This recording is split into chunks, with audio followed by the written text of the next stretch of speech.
Good afternoon and welcome to the HKGFA training on Partnership for Carbon Accounting Financials, organised by the Green and Sustainable Banking Working Group, co-chaired by HSBC and Bank of China. This will be the first in a two-part series. My name is Jenny, the Undersecretary General for HKGFA. In the next 45 minutes, Danny Wong, the Deputy General Manager of Economics and Strategic Planning, Department BOC, will introduce the presenters, followed by presentations from the PCAF team and HSBC. We've allowed 10 minutes for Q&A, so please place your questions in the Q&A box. And Jonathan Drew from HSBC will help moderate this session and will provide the closing remarks. The webinar will be recorded and can be watched on the HKGFA YouTube channel.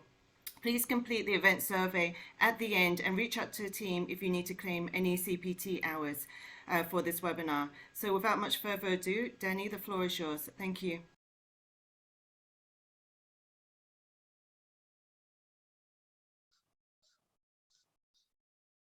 Hi, Danny. Sorry, you're on mute. Good afternoon, everyone. Welcome to the Hong Kong GFA training series. Today's topic is Introduction to Partnership for Carbon Accounting Financial. In our journey to net zero, measuring financial emission is the starting point to manage risk and identify opportunities associated with greenhouse gas emission. Since the Partnership for Carbon Accounting Financial PCAF was launched globally in September 2019, more than 100 brands and investors was launched globally, was subscribed to the launched globally in September 2019. More than 100 banks and investors have subscribed to the PCAF initiative. Working together, jointly developed the global GHG accounting and reporting standard for the financial industry to measure and disclose the greenhouse emission of their loans and investments. We are very delighted to have opportunity to invite the PCAF team to share the methodology and application with us. In last year PCAF training, we received a very positive feedback from our Hong Kong GFA members. Now 1 year has passed, and today we are all very excited to learn more about the PCAF methodology and the recent market best practice. Today's training will consist of 3 sections. In the first session, we are very honored to have Jorge Martínez-Blat and Tiange Wei from the PCAF Secretary to share with us on the value of measuring financial emission and GHG accounting implementation. Jorge leads the technical assistant team of the PCAF Secretary and all PCAF activities pertaining to communication and climate policy. He is also a managing consultant at Guidehouse, where he supports financial institutions to measure and disclose their climate impact and guides them in understanding the complex ecosystem of climate financial policy, methodologies, and initiatives. Tiange is a member of the technical assistant team and leads all regional PCAF activities in APAC. She is also a senior consultant at Guidehouse, where she advises financial institutions and large corporates on decarbonization and climate-related strategies. In the second session, we are very happy to invite dear Desai from HSBC Bank with sharing of PCAF in practice. HSBC joined the PCAF in March 2021 to facilitate the measurement and disclosure of its financial emission as it works to achieve its net zero ambition. And DIA leads the development and implementation of initiatives to align HSBC financial emissions globally to net zero outcome by 2019. Finally, in the Q&A session, we have Jonathan Drew, Head of Global Banking Sustainability, also the Vice President of Hong Kong GFA, who will act as a moderator of the day. To all participants, you are all welcome to participate in the discussion with our expert today with this session. Don't delay anymore. Let's begin with the PCAF presentation. Tiange and Jorge, the floor is yours. Many thanks for the warm introduction. I'm very delighted to be here. Please allow me to share my screen. And hopefully you can see it now. So over the next 20 minutes, we will give an introduction to PCAF, the Partnership for Carbon Accounting Financials, present the value of measuring finance emissions, and tell you more about greenhouse gas implementation using the PCAF global standard and share with you how to participate in PCAF. So I'd like to start by introducing to PCAF and explain what is PCAF. So PCAF is a global partnership of financial institutions that work together to develop and implement a harmonized approach in order to assess and disclose the greenhouse gas emissions associated with the loans and investments. So we are referring to Scope 3 Category 15 investment activities for financial institution. So PCAF is an industry-led initiative. It started in the Netherlands as a collaboration amongst banks, asset owners, managers, and insurance companies.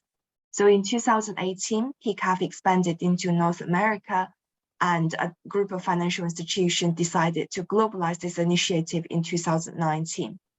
So we launched globally in September 2019, and we have come a long way in just over 2 years. So currently where we are now, we are currently present in 61 countries worldwide. That's 288 financial institutions, representing over 76 trillions of US dollars of total assets. So PCAF, it boasts diversity through the variety in the type of financial institutions, and our network includes commercial banks, insurance companies, and financial services groups and asset managers. So our objectives are twofold. Number one is to develop the global greenhouse gas accounting and reporting standards for the financial industry. And secondly, to reach 250 financial institutions worldwide by the end of this year. With the support from the financial industry, we have reached the target earlier this year, the 250 target, but we will continue to grow and support financial institutions globally with their greenhouse gas accounting journey.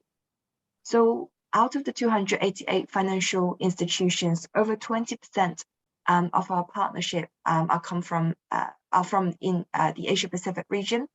So we have seen tremendous growth in this region, and APAC accounted for 32% of all new PCAF signatories in the last 6 months. We recently welcomed our first 2 financial institutions headquartered in Hong Kong, China, to commit to PCAF, and they are Bank of East Asia and Grand Alliance Asset Management. So we look forward to continue to support financial institutions that are part of our network. You may have previously heard of the PCAF standard, the PCAF global standard, and on this slide, I will tell you more about the first global greenhouse gas accounting and reporting standard for the financial industry. So the PCAF standard, the standard provides methodologies on how to measure and calculate finance emissions in portfolios. It is built up on the Greenhouse Gas Protocol Scope 3 standard, which was released back in 2011. And over the years, PCAF went through several phases of development, and we launched the first edition of the standard in November 2020. This standard has been reviewed by the Greenhouse Gas Protocol and is in conformance with the requirements set forth for Scope 3 Category 15 investment activities. It is also worth to mention that the PCAF standard is also recommended by the Securities and Futures Commission, SFC, in Hong Kong, where fund managers can make reference to the PCAF standard in estimating the greenhouse gas emissions of investments in different asset classes. So the first edition of the standard currently covers 6 asset classes. I will share with you all on this slide. And you can see the 6 asset classes and their icons that are currently covered by the first edition of the standard.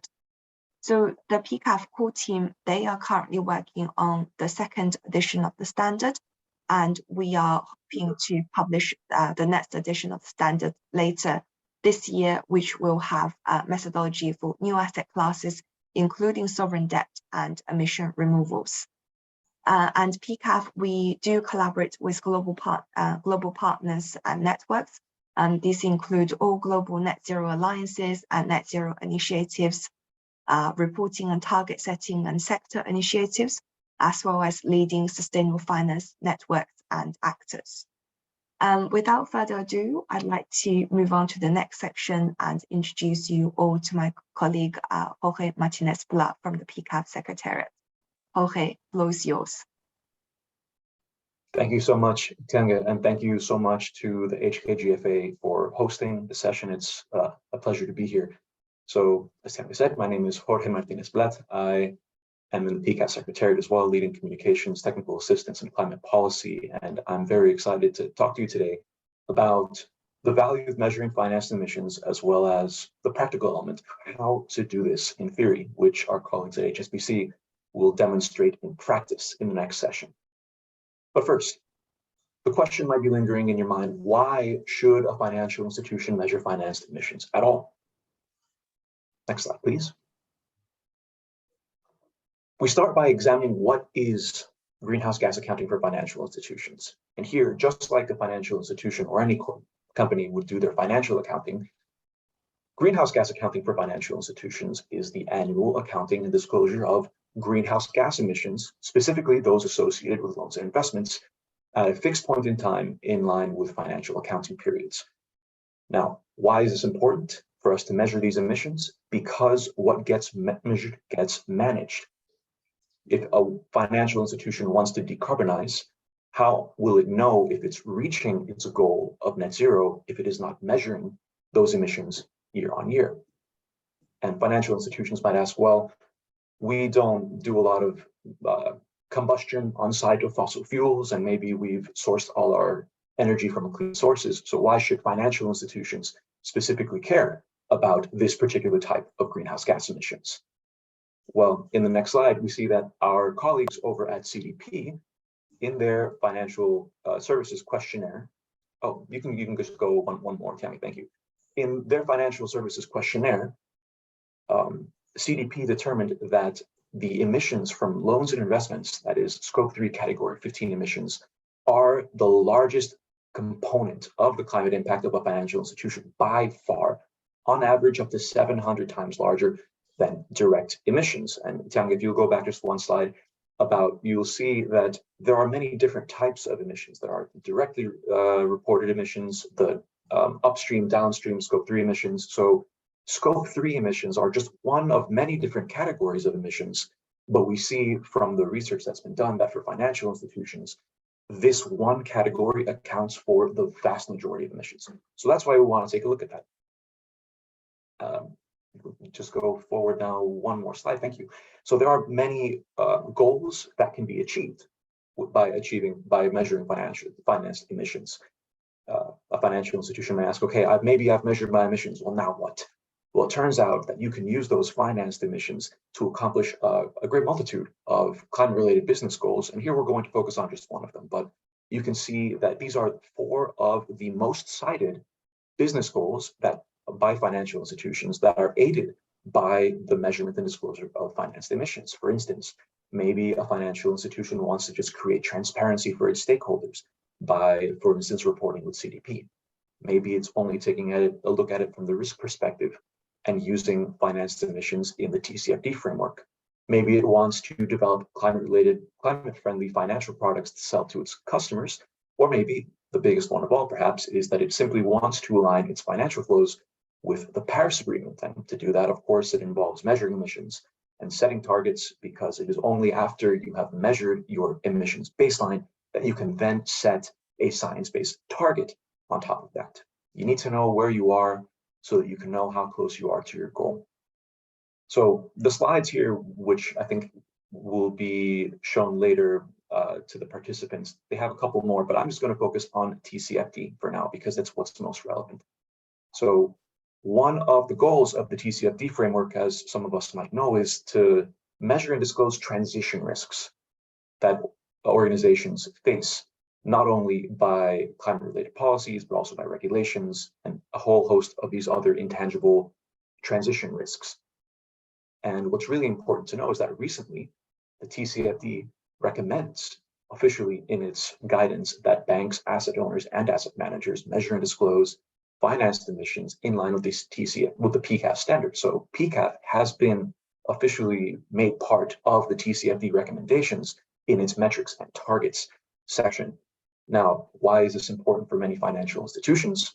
It's because now many regulatory bodies and governments around the world are looking at the TCFD as a model for disclosures of climate risk, and that includes the Hong Kong Monetary Authority, which it's issued now draft guidance on climate risk disclosure. And I think the finalized guidance is going to be published very soon. And this, of course, is also in line with the TCFD. So if you are a financial institution in Hong Kong, you might be wanting to keep an eye out for this and use PCAF to measure your financed emissions.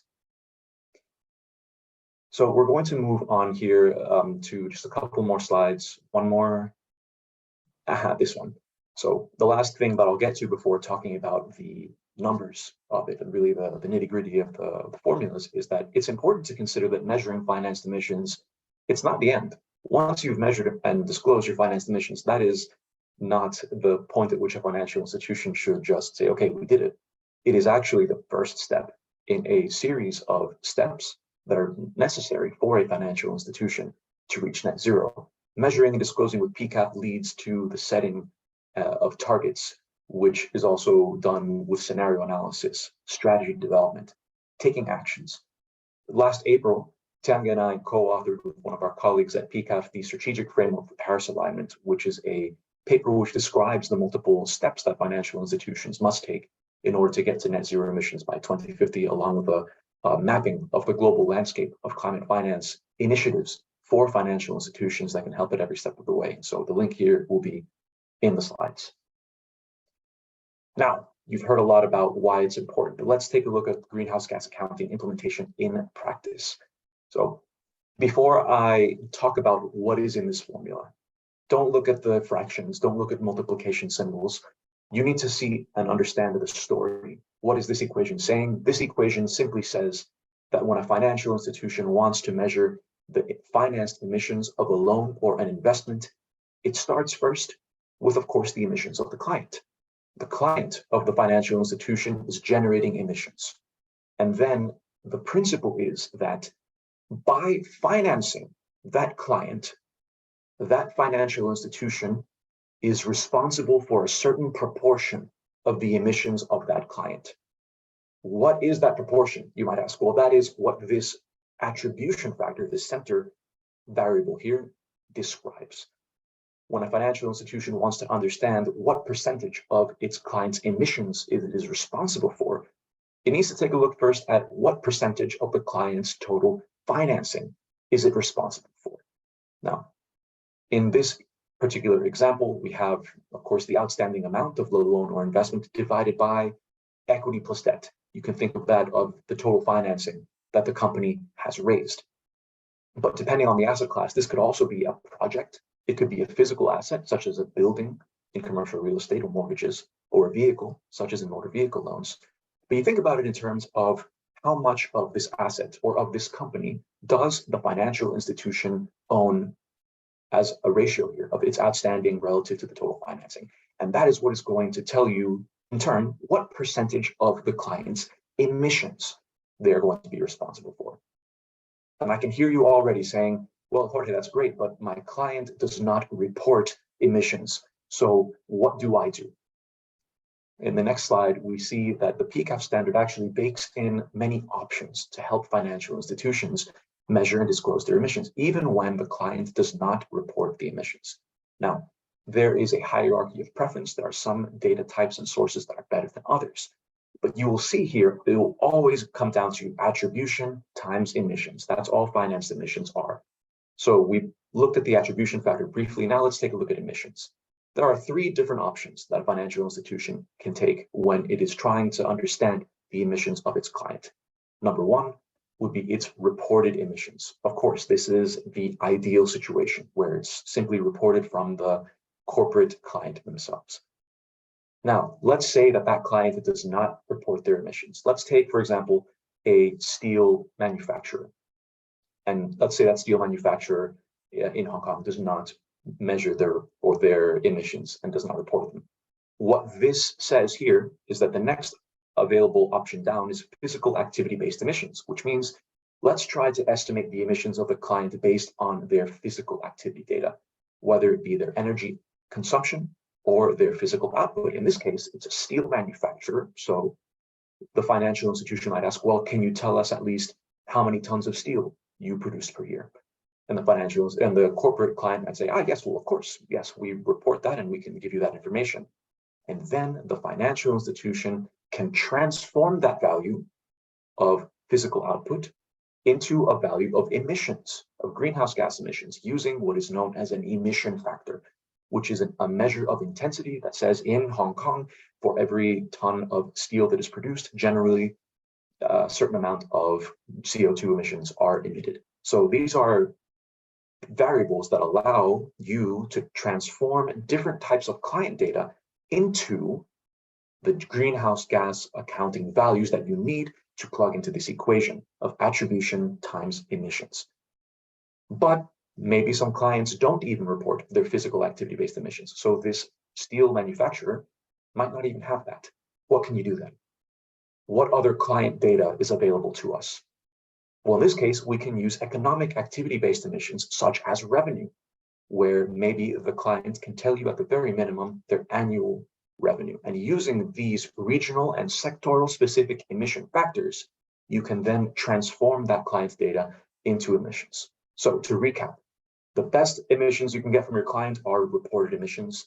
Second best would be physical activity-based emissions. Third best would be economic activity-based emissions. They're all great. It's better than having nothing at all.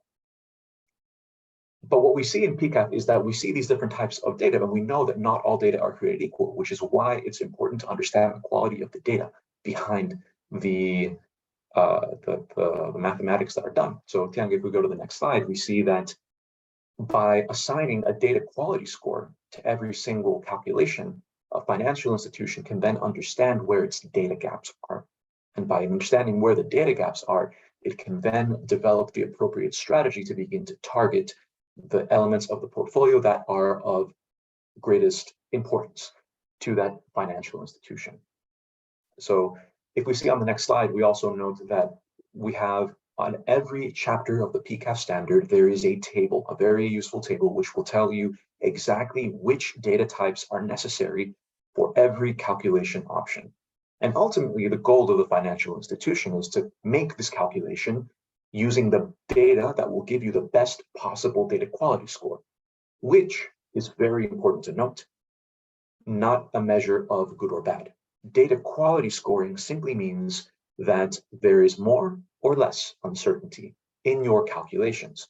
And in fact, most banks and investors and other financial institutions start out using data that is estimated or proxy data that will be a score 4 or score 5.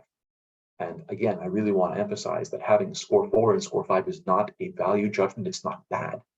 In fact, it's great because it means that you have something. And if you needed to improve your data quality, wouldn't you rather know where you needed to do that?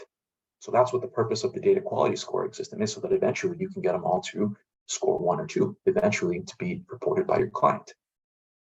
And now you've also heard me talk a lot about client data and transforming client data into emissions data, about these mystical emission factors. And you might say, Jorge, where can I get these emission factors? Well, it turns out that PCAF has an open source database, which is available for financial institutions that have committed to PCAF. It's an open source database of publicly available sources, more than 3 million emission factors across a wide range of asset classes, geographies, and sectors, completely aligned with the PCAF standard, including the data quality scorecard, very transparently citing the source of every single data emission factor. And this is what financial institutions can use to get started. Because once you get started, you find that the biggest barrier is simply beginning, and that the next time you do it will be even easier. So with just one little bit more left that I want to show you guys is a quick example, because I know our colleagues at HSBC are going to tell you what they have done in practice.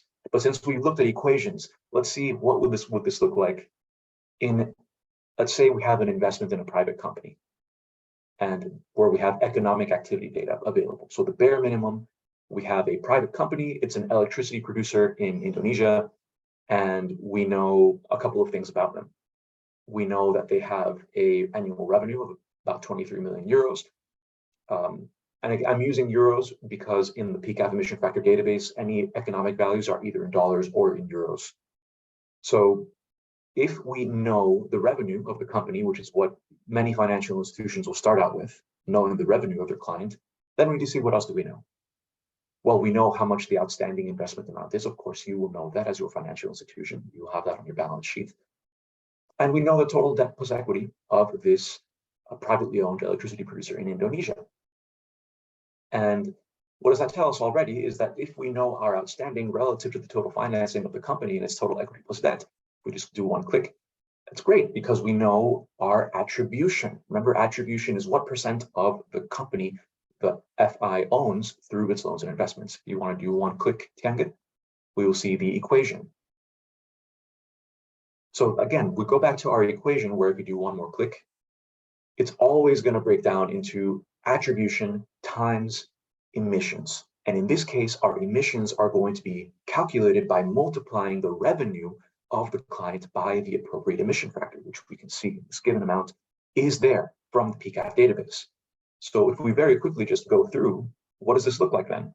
Our finance emissions are going to equal our attribution times emissions. Our attribution is equal to amount outstanding divided by total equity plus debt. We have that. And our emissions are the revenue of the client times the emission factor specific to Indonesia, specific to electricity production. So it's very important that the emission factor and the client data match in their units. So if we just take that through the multiplication, we're able to arrive at a value for our finance emissions. And this is what you will do for every single one of your loans and investments across your whole portfolio to ultimately get your portfolio climate impact. With that, I'd like to hand over back to, before I actually hand over, it's important to note we have not only the PCAF global GHG accounting and reporting standard for the financial industry, but we also have a shorter PCAF briefing for asset managers, which gives folks just an intro to what PCAF is all about that you might find useful. And with that, I'd like to thank you all very much. I will cede the floor back to Tiange. Thank you. Many thanks, Jorge. And on this last slide, I just want to highlight that at PCAF, we do look forward to collaborating with financial institutions and enabling the exchange of best practices on measuring finance emissions. So if you're interested in participating or joining PCAF and become a financial institution that is taking action, all is required is to complete this commitment letter, and you can download it from the hyperlink below. Which essentially, in short, it means that the financial institution is committing to measure and disclose the finance emissions within 3 years of signing the letter. So if you have any questions afterwards, please feel free to reach out with the general mailbox, PCAF mailbox on this slide. So thank you very much. And yeah, if you have any questions, please let us know.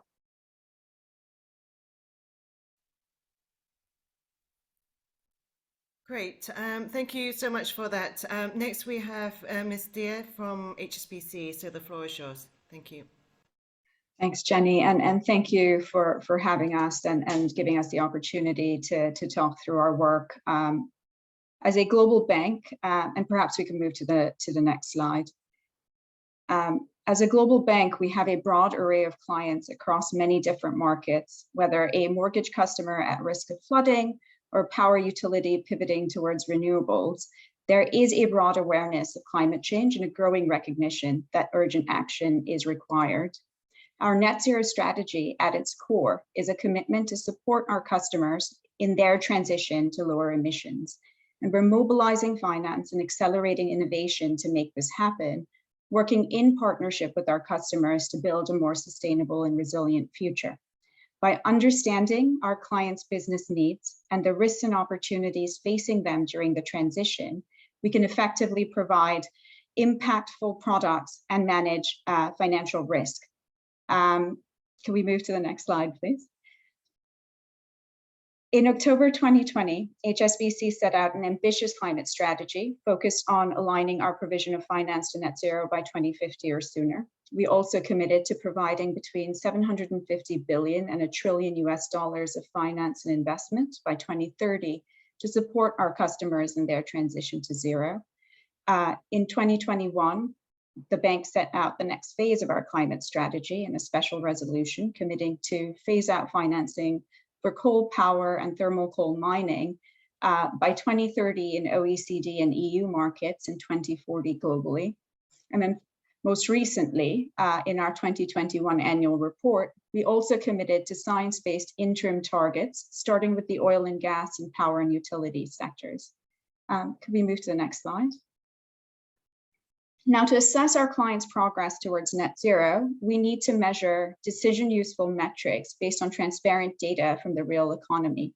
With these considerations in mind, our financed emissions and target setting methodology was designed to accommodate known data limitations while delivering against leading practice as defined by the Net Zero Banking Alliance, the Partnership for Carbon Accounting Financials, PCAF, and guidance issued by the Task Force on Climate-Related Financial Disclosures.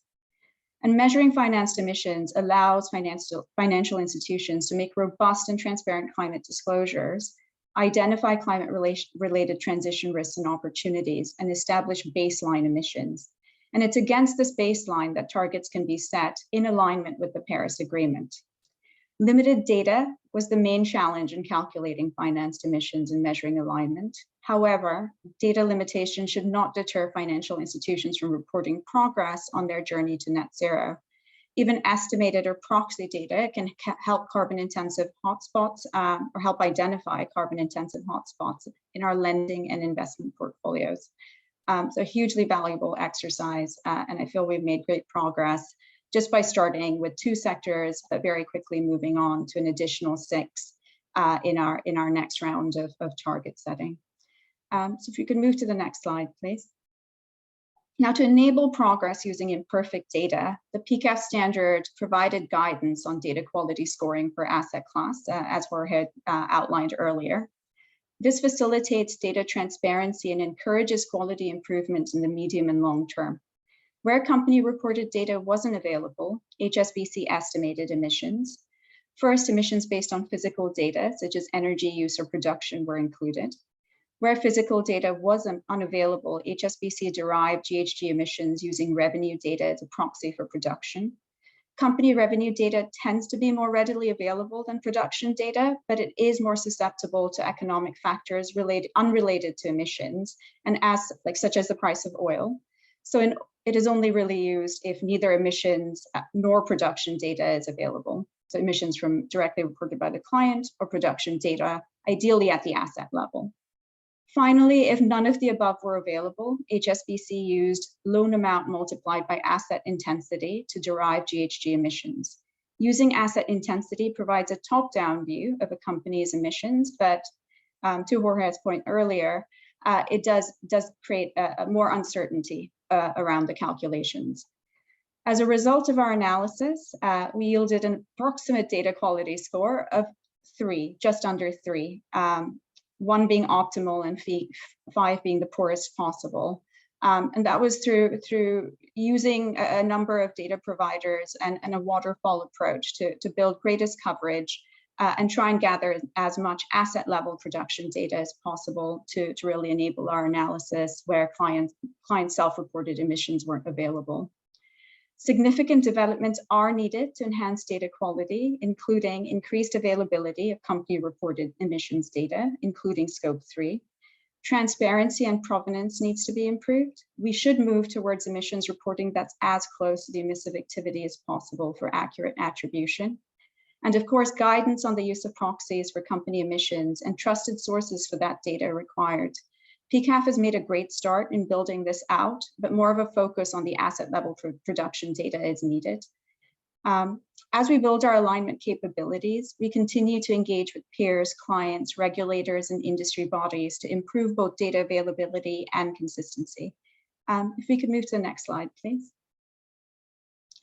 Once we have a view of the bank's financed emissions baseline, we assess the alignment of HSBC's financing for a given sector with a selected climate scenario, for example, the IEA's net zero by 2050 pathway.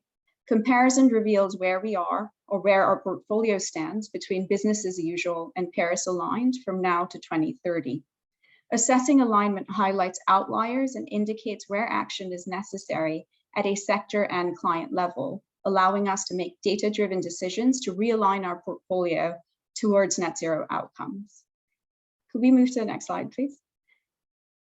So Just to quickly summarize the disclosure and just the key methodological choices underpinning our interim sector targets. The asset classes in scope for target setting were wholesale project finance and direct lending, debt and equity capital markets activities were reported separately as facilitated emissions.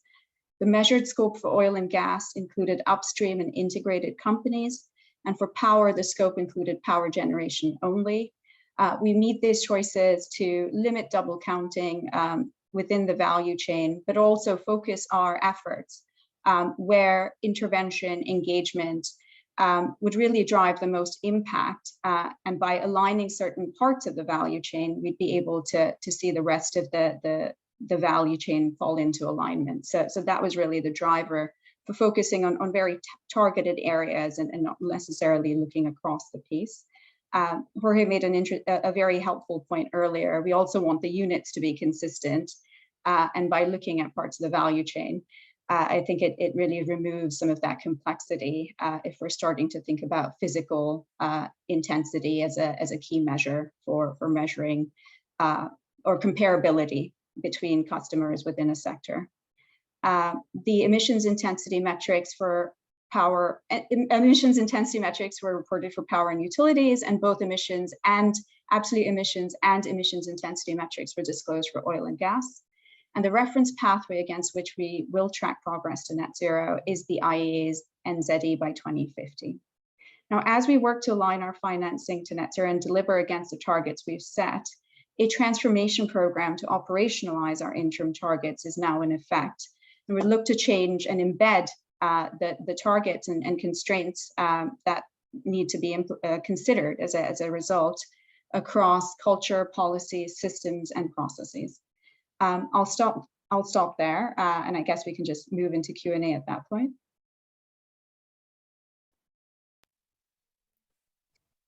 Well, thank you to all of the speakers, Tiange, Jorge, and Dia. So much information there. I've been scribbling away my notes and also trying to keep track of the number of questions that have come into the Q&A box. So let me try and, without further ado, try and get to some of those key questions. The first one, I just sort of really comes from what Dia was saying at the end there, but I want to bring back to Jorge and looking at sort of policy around the application of PCAF. It's very clear from what Dia described there that, you know, when a bank comes as a practical matter to calculate these emissions, there are a number of these sort of design decisions that one has to make around sort of which scopes of emissions to track in which sector or in which bits of which sector. As PCAF moves forward, therefore, what is the expectation, thinking particularly here from the perspective of the users of this financed emissions data, to ensure that there is consistent preparation of information and that somebody who wants to, for example, compare one financial institution's FE against another financial institution's FE, that they are comparable? Where are we in that process? Is this a sort of, are we still in the discovery phase, or do we have clear plans to move to making sort of more consistent design decisions, as it were? Should we expect to see that become part of PCAF moving forward?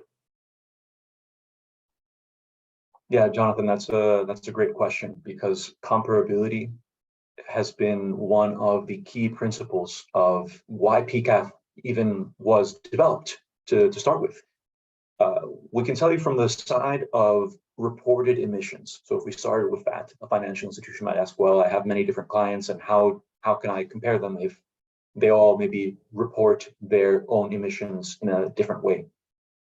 And to that, the response is that when we talk about reported emissions from the client, there's a caveat. It's not just any reported emissions. If you want to use emissions reported from your client as a score 1, score 2 data point in your finance emissions calculations, those reported emissions need to be calculated in line with the Greenhouse Gas Protocol's corporate standard. So you might recall from Tiange's bit of the presentation that the PCAF standard was built on the Greenhouse Gas Protocol's corporate standard. You could even think of it as an extension of it for financial institutions. So that's the way in which you really ensure that your measurements of finance emissions are comparable for the reported emissions element. Now, for the rest of them, say for physical-based emissions estimates, economic-based emissions estimates, that's really the purpose of the whole data quality scoring system. We establish a minimum baseline for every single calculation option. It says you need to have this information in order to calculate your emissions at this level and score it in the right way to indicate to your stakeholders how much uncertainty there is in that calculation. And so you can't really assign a score of, say, for instance, well, three, out of context, say, if you don't have primary physical data from your client. So you could say, well, maybe I can use proxy data from the sector of how much steel is generated for a particular company, a particular country, but that's not primary data. And when we look at the tables, which tell you exactly what you need for every data quality score, it's very clear that really the main thing you need is primary data from the client, whether it's their physical output, their revenue, or their energy consumption. And anything other than that, that's proxy data, and that's going to go to a lower data quality score. So it's only by fully meeting the requirements that are already laid out that the financial institution can assign a certain score, and it's by assigning a certain score that the financial institutions can compare their calculations against those of their peers, because the assumption is that they're using the same data quality data points for all of those calculations. Okay, well, I guess what you're saying there, Jorge, is we've got two levels of uncertainty. We've got the uncertainty around the data itself, and you've addressed comparability of that uncertainty, but we've also got uncertainty around how that data is applied because of the design decisions that may be taken by an individual institution saying, you know, which emissions am I going to actually utilize in this calculation? So, Dia, maybe a follow-up question to you is thinking of, because I think for oil and gas, you talked about sort of looking at principally scopes one, well, looking at fairly comprehensively scopes 1, 2, and 3. So if we imagine for, you know, as a bank, if we were financing the upstream oil and gas producer who's produced the barrel of oil, we're also financing the transport company that may be, you know, using that, delivering the transport service, and we're also financing perhaps the downstream retail customer. How do we deal with the sort of the double counting associated with that? Or is the double counting something we just have to accept and be clear where we're going to have that double or triple or even more counting? Yes, great question, great point. Thank you for the clarification. It should be said now that we are under no illusions that double counting can never be completely eliminated. That is always going to be a problem no matter what you do in any way.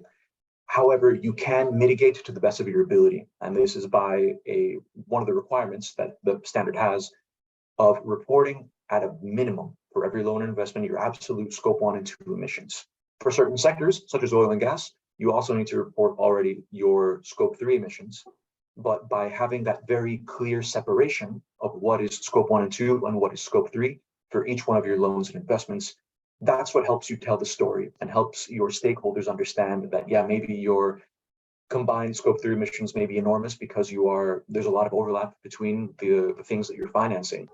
But you really want to take a look at the scopes 1 and 2 of what can your clients feasibly control from their operations with your help as a financial institution in that financing. But it's that clear separation that allows the disclosure to tell the story of where those emissions are going and where the double counting could occur. Dia, how do we deal with that from a practical perspective?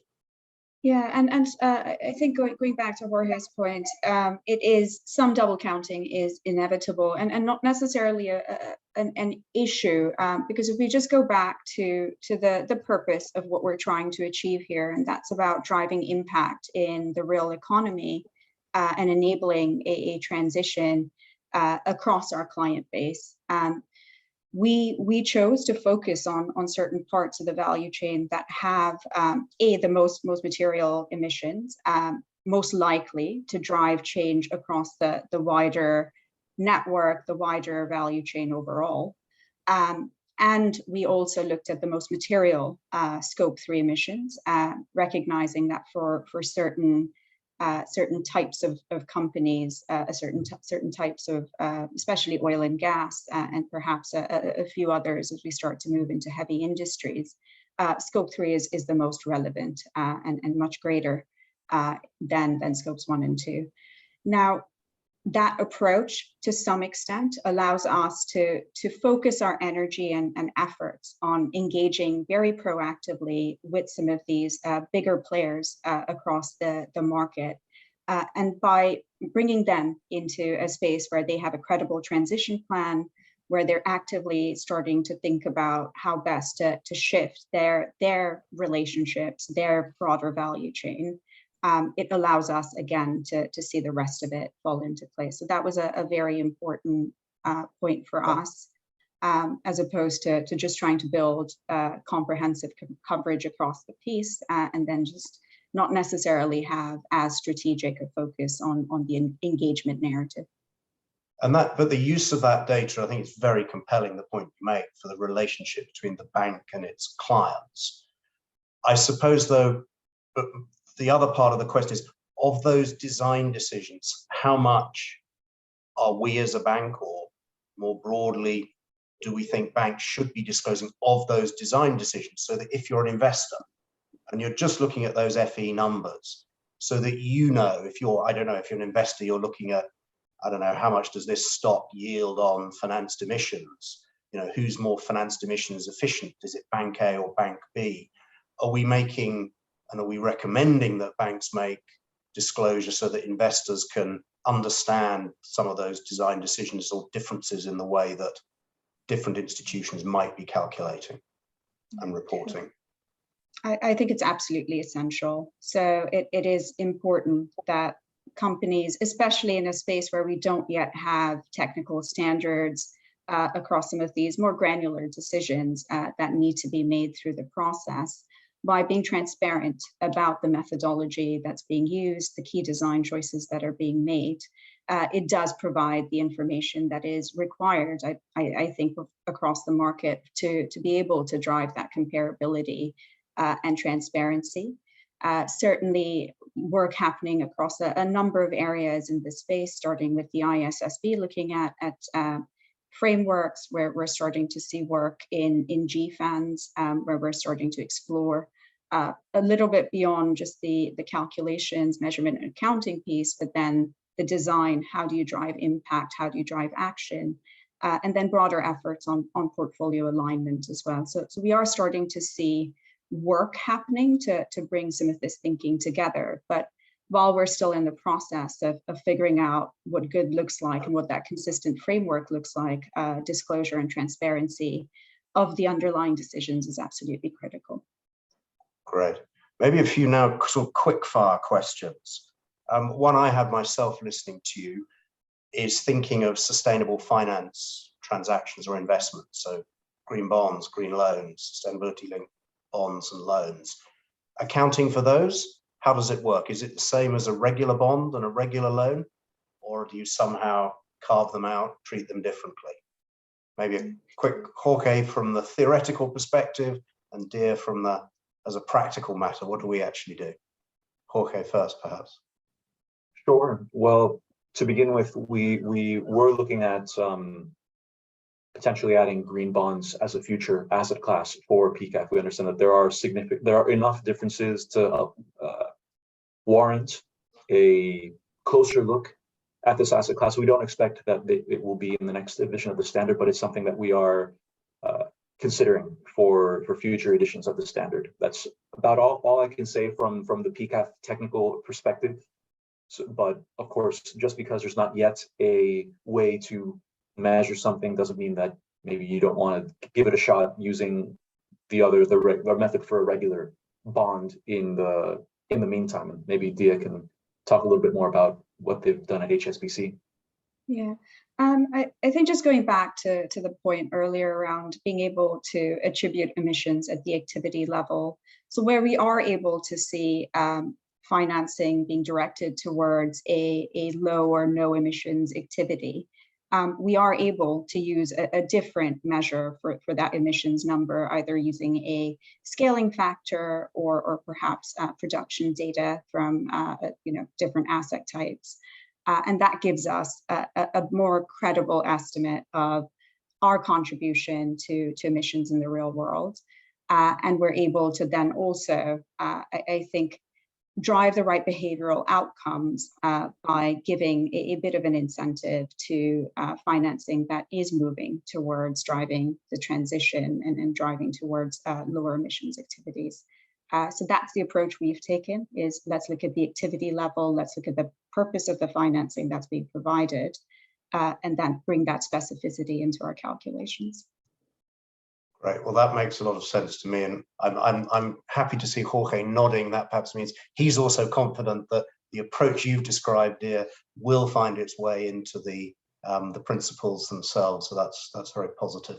A couple of other sort of quick fire questions just on practical issues. Tiange, this one may be for you.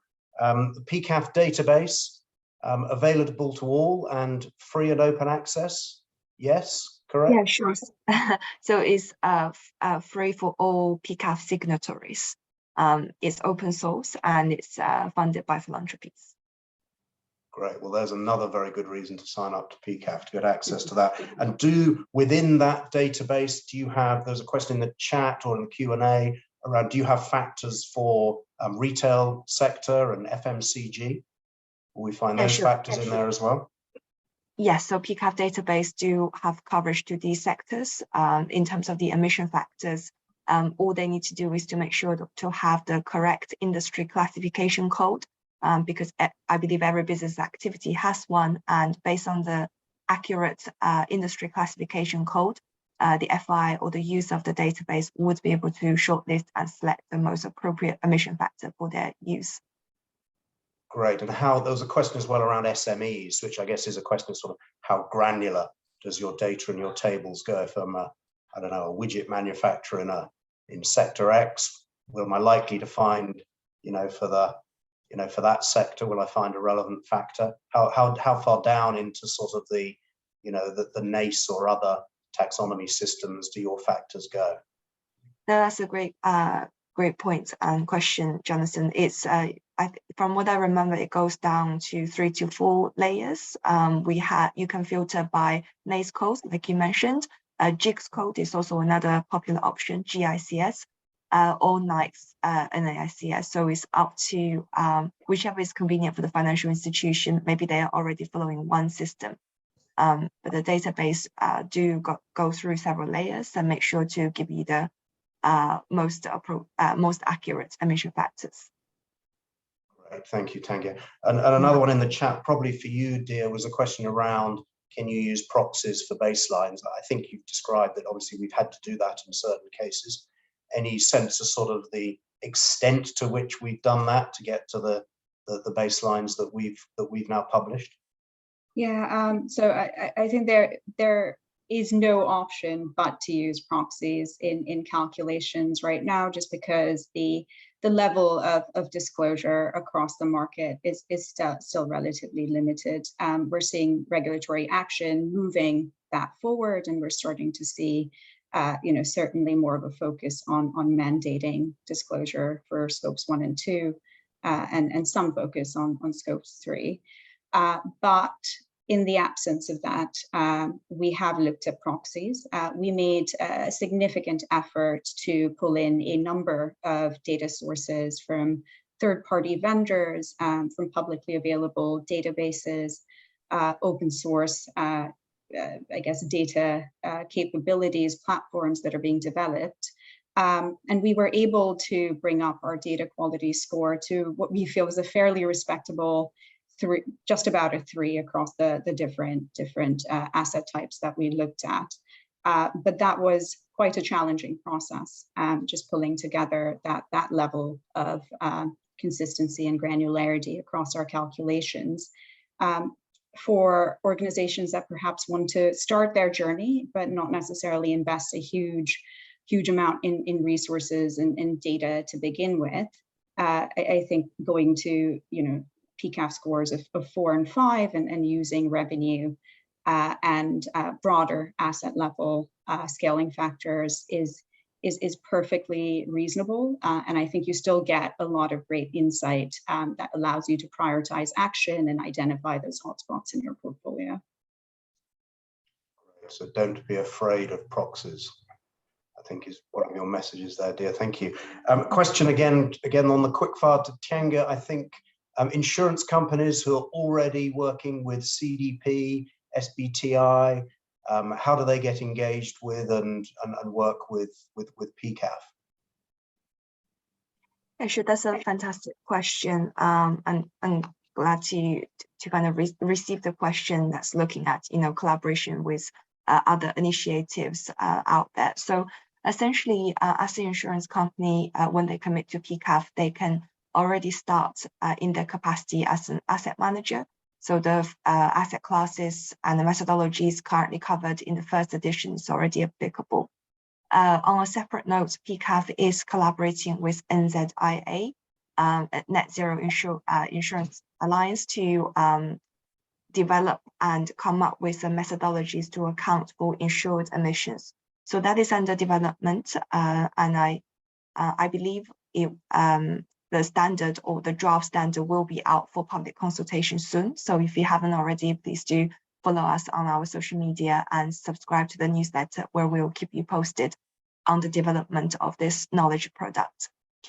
So when the methodology for the insured emissions comes out, then as an insurance company, you'll have the ability to kind of choose and scope which particular aspects you would like to calculate or cover the financed emissions for, or I should say insured emissions for.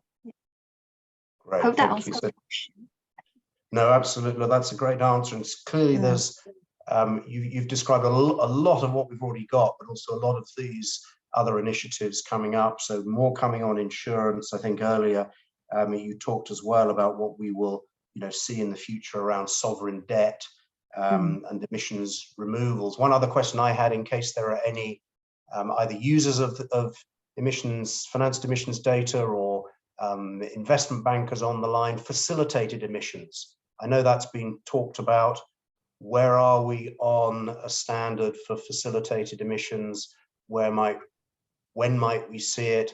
And if I may, what's it likely to say? Is it going to be very similar approach to investments and loans? Will there be some time apportionment for the period of the underwriting activity? And how are we going to avoid complete double counting, where the investment bank's reporting the same thing that the asset manager or asset owner is reporting as an investor?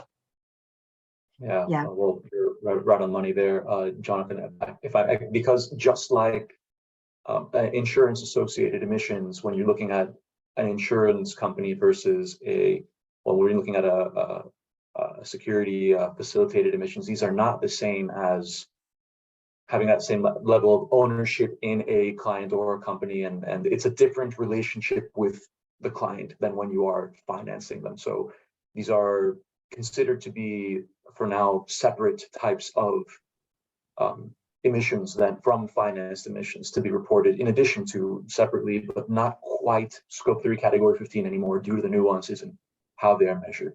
We're still under the development of a facilitated emissions standard. We are hoping, with fingers crossed, we'll see if we can have something to show the public for consultation later on in the year.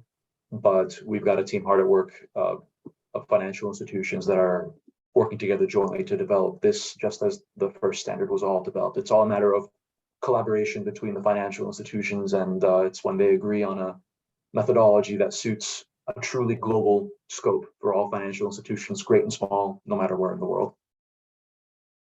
Great, thank you, Jorge. That's one we'll have to just hold our breath for a moment and look forward to seeing that one. My last question, and there's not much time for this, but to my colleague Dia, to other bankers on the line who may not have started this process yet, do you have 2 or 3 tips as to sort of just how do you get started with such a massive and complex exercise? I think one of the challenges when you begin is that just the landscape of standards and frameworks out there can be a little bit daunting. So really focusing on some of the key enablers, such as guidance from TCFD, PCAF, starting to look at some of the thinking that SBTI is now developing at the sector level can be incredibly useful. There isn't one framework that fits, and thinking about your business context and how the right framework could enable you to drive action most effectively in the space that you're operating in is also an important consideration. A lot of work has been done to develop open source tools, open source data, open source methodologies as well. So certainly do make use of what's available already. A lot of work went into pulling it together. And because it's been built by players from across the industry, from participants across the industry, there is a very practical lens to what's being put together. PCAF's an incredibly helpful standard in that it gives you a clear framework or clear structure for how you can attribute real world emissions to financing and therefore to your own, measure your own scope 3 in a structured, comparable and consistent way. But the data quality hierarchy, I think, is the most useful tool in that it allows you to make a start with imperfect data, with imperfect information, while still making progress. Also, it's unlikely that we'll cover all asset classes, all parts of our business in one big bank. So taking almost an incremental approach. So starting with the key areas that are most relevant in your portfolio, and then slowly expanding out to build coverage over time. So those would be my recommendations. Yeah, that's brilliant. Thank you. I think some great tips and suggestions there for how to start on this process. I'm very conscious of time, and I'm not going to even attempt to try and summarize the content that's been shared. There's simply been so much. So I'm really just going to close our session with an enormous thank you to each of Tiange, Jorge and Dia for their very enlightening sharing. I'm sure that all the listeners have benefited hugely, and hopefully now you have some not only ideas to take away, but some new contact points as you take this into your own area. So with that, thank you again to the GFA team for organizing the session. Thank you to the speakers for their generous donation of their time to share, and thank you to all of you for joining this session, and until the next time, goodbye. Thank you. Thank you very much.